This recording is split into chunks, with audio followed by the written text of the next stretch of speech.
Welcome Gemini to your in-depth monthly horoscope for July 2024 for the Ascendant, the Sun or the Moon. I'm going to share with you now on the screen the event chart right at the start of the month, and as ever we need to be mindful of your ruler Mercury, but this gives us a lot of pointers of how the early part of the month is going to develop. Now Mercury forges an ace linked to Uranus.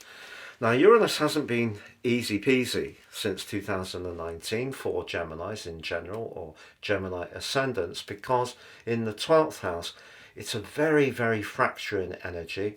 Of course it can be very restless. The 12th house is very psychological. It can be the part of our situations which we're most resistant to looking at, and being an air sign, obviously communicating in a quick, sharp and very speedy way, which is your real forte, is not necessarily so much to do with being in tune with the things we can't see, which is what Uranus has been calling out to Gemini people to be more mindful of. But that link to Uranus and Mercury at the start of this month says to me that something that you've been working on behind the scenes, Uranus 12, is to do with a past experience, Uranus 12, a psychic flash that you have, Uranus 12 to Mercury, can see you have a brilliant insight in how to improve your financial lot. But of course finances for many people have been quite challenging the last few years, and Mars in your 12th house is suggesting that there could be some kind of connection to, again, like Uranus, someone from your past, perhaps an old influential boss or business associate, is going to come in and actually be a real asset to you, because that's linking fabulously to Venus, the planet of relating, but also the planet of loot in the second house. So don't underestimate the past, don't underestimate the experience and knowledge, but also your genius, which sometimes can mean that you can rustle up an idea from the ether in a split second. And if you have an instinct like that, don't dismiss it, because it's not something that's already established, or it's the way people normally do things. So if you are someone who's very inventive, a natural entrepreneur, and you are having some brilliant ideas at the start of this month, do take them very seriously indeed. Because the moon is also in the 12th house at the start of this month, and the 12th house is where we can reminisce, and the moon links to the sun. So there may be something that you're benefiting from. Maybe it's an old savings plan, some money you've been putting aside, something to do with a pension, because the 12th house can be the sector of culmination, and certainly in terms of the moon, that could be linked to a property matter. So something linked to your past could feed back into your financial situation in the here and now as this month begins. But we know that Mars in the 12th house can also, like Uranus, be quite challenging at times, because it can rake up stuff that we thought we dealt with. So through to the 20th of this month, when he joins up with you, which will be at an incredible window of opportunity for you, there may be times when your moods are a bit up and down. Just be mindful of that. Try to take it in your stride and understand that what Mars does in the 12th house is sometimes evokes within us, in a way we can't see, a connection to an event, a person or a situation that isn't quite as resolved. We haven't come to terms with it quite as much as we thought. And the surprising thing with Mars is that sometimes we can feel that we've worked on a past hurt, separation, loss, accident, and the trauma of that.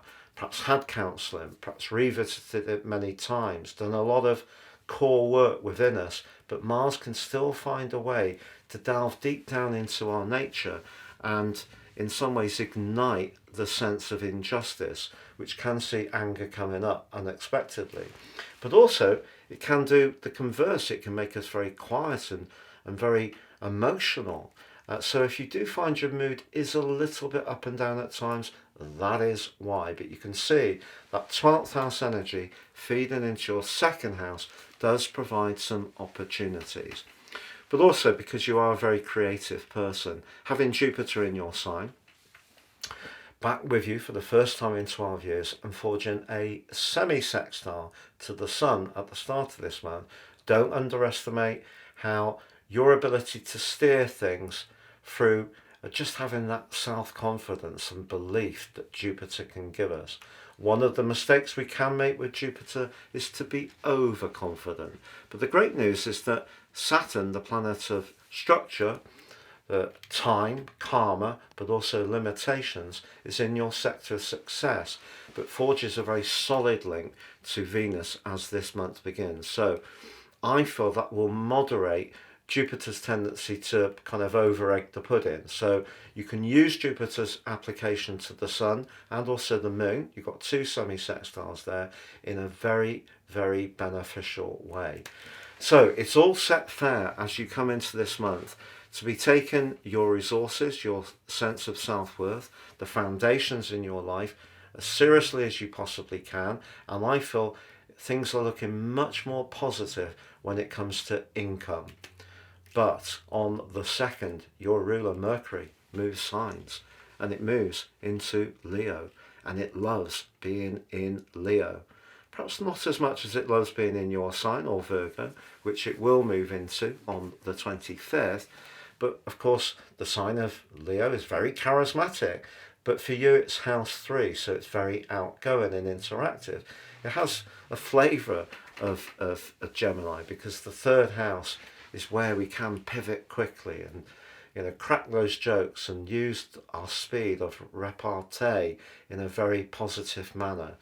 But Mercury does go face to face with Pluto. If you've got something that you want to express that's really important to you, your sense of conviction from that opposition can be fantastic. The key is making sure that your facts are absolutely right, because you could encounter someone who's just as sure that they've got the right end of the stick, and you could end up having a tussle which could be a little bit bruising if neither of you wants to step back, take a backward step. And with having that collective at the start of the month, but then the Sun and Venus in the sign of Cancer, that can be a bit defensive, but the 2nd house for you can be quite stubborn. So if you're talking about money, for example, or a business situation, just try to flex a little bit. Your charm will always take you everywhere, but also your knowledge, the way you can make people laugh often. And so if you have something that you feel very, very strongly about, and you do want to articulate it, you know that you can do so with a lot of power. The key is not to almost try to convince someone else of a situation who doesn't see it the same way. It's actually to accept that sometimes people do have different views to us, and they're just as entitled to them as we are. It's interesting, I just thought actually that opposition will coincide with the UK general election. So we are going to see a lot of polarity, aren't we? A lot of different views competing for people's attention. And that is very much about the message of Mercury in the proud sign of Leo, going face to face to the sign of humanity, Aquarius, which is to do with our future. So we're being primed there not to be too persuaded by people's charisma, and more about what they could actually truly deliver. But on the 5th, there is a new moon in the sign of Cancer, the best new moon of the year as far as the moon's concerned, and that can be an opportunity to really start to feel that things are stabilizing in terms of your self-worth, but also your income, if things have been challenging. But it does forge a T-square with the position of the nodal axis. In your case, the North Node moved into the sign of Aries last July, and that's very much about how you connect with people in your network. Also, Chiron's been there as well. If there has been some changes around your friendships, it in some ways wouldn't be a surprise if it was linked to your professional situation. You know, if there have been people that you've had a history of getting on well with, and it's through your work, if there's people that you feel haven't quite been there as much as you would like, it's going to be important to see how this particular new moon plays out, because you're wanting to feel validated, you want to feel valuable. But on the 12th, Venus moves to join up with Mercury in Leo. Venus in Leo is very much the glamour puss, isn't it? It's an opportunity to Leo the lion, to use the charm and the desire of Venus in a really magnified way. And for you, it's all about your ability as a communicator, which is going to really be amped up hugely. But it too is in an opposition with Pluto through week 2. You can be very persuasive. If there is somebody who comes into your focus or into your orbit that you find absolutely captivating, you're probably going to go all out to try to win them over. It's almost like you'll be compelled to do so. And whether you can resist doing this is another matter. But also, if you're someone who really does enjoy socialising, your passion for that is also going to be ramped up as well in an exciting way. But the big news story of the whole month, to be honest, for you, Gemini, is the arrival of Mars in your sign on the 20th, because it forges an almost immediately brilliant link to Pluto. And then within a couple of days and through the end of this month, with the Sun moving into Leo, it's going to absolutely skyrocket everything. So whereas the start of this month is very much to do with some foundational parts of your life, dealing with some past stuff with all that 12th house energy, making sure the income side of your life, the everyday structural part of your situation is working well. Perhaps if you are working on improving your diet and just feeling that things are a lot more solid, but that then makes way on the 20th for this hugely charismatic transformation. It's true that we do get the second of the 2 Capricorn full moons. The last one was really tricky. This one is much better for you. And I feel that essentially it is about making sure the ins and outs around your resources are well balanced. And even if we don't have a huge amount of income, as long as we can stay within budget, that gives us a sense of satisfaction and a sense of a feeling that we're on top of things. And there's much greater opportunity for that on this particular one. But then the Sun moving into Leo, linking with Mars, but going into that opposition with Pluto is really, really interesting, because you're going to find that the pace of life really heats up. Mars moving into your sign brings you into the moment. Some of that reflection and strange mood shifts of the previous 6 weeks makes way for feeling very much more energized, much more self-confident. If you have felt a little unsure about certain things, that all just falls away. You're going to feel so desirable. And even if you're in a relationship which is very settled, it's lovely to feel good about ourselves. Don't be surprised if you give yourself some kind of glamorous makeover. Mars isn't usually about that. That's usually Venus's role. But I feel that Mars sees you wanting to be more daring, to strike out in some way, do something that's very dynamic.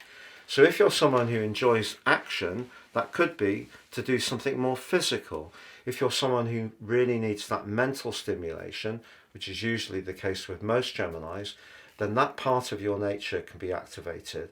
This can see you meeting up with people and having a very sociable time. It could be that you're going to apply for jobs where it's very stimulating, particularly if you're in the tech world, to be honest. That really is going to come to the fore as this month draws to a close.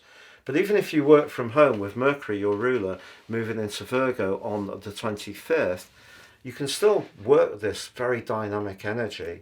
It's all about really just forgetting some of the hurtful, painful stuff that's gone on, particularly with Uranus in the 12th house. And because the moon's moved on by this point, having Mars in your sign, you're much more in the moment. And of course, as Uranus has been making its way deeper and deeper into Taurus, more and more Geminis are experiencing its impact, but also becoming more used to how it can make us feel a bit on edge, find it more difficult to sleep, turn off, get too much cortisol, worry a bit too much. So these energies towards the end of this month are really giving you a huge amount of celestial support to showcase everything about you that's so dynamic and sparkly. It is true that Chiron goes into a retrograde as the month ends through to Boxing Day, the 26th of December, but you've still got the North Node and Chiron are still supporting you to try to actualize your sense of worth in terms of your connections to others. And one of the things I think with that new moon being in the T-square with the nodal axis is don't value friends based on what they do for a living or what they earn alone. It's good that we connect with people who have similar values. I think that's really essential. But don't be totally focused on the material side of things only, because all that Cancer energy at the start of this month is very much about your self-worth, how you value yourself. So validate yourself at the start of this month, and then you're going to be on absolutely incredible form from the 20th onwards, Gemini. I hope you have a great month. If you've yet to subscribe, please do so now.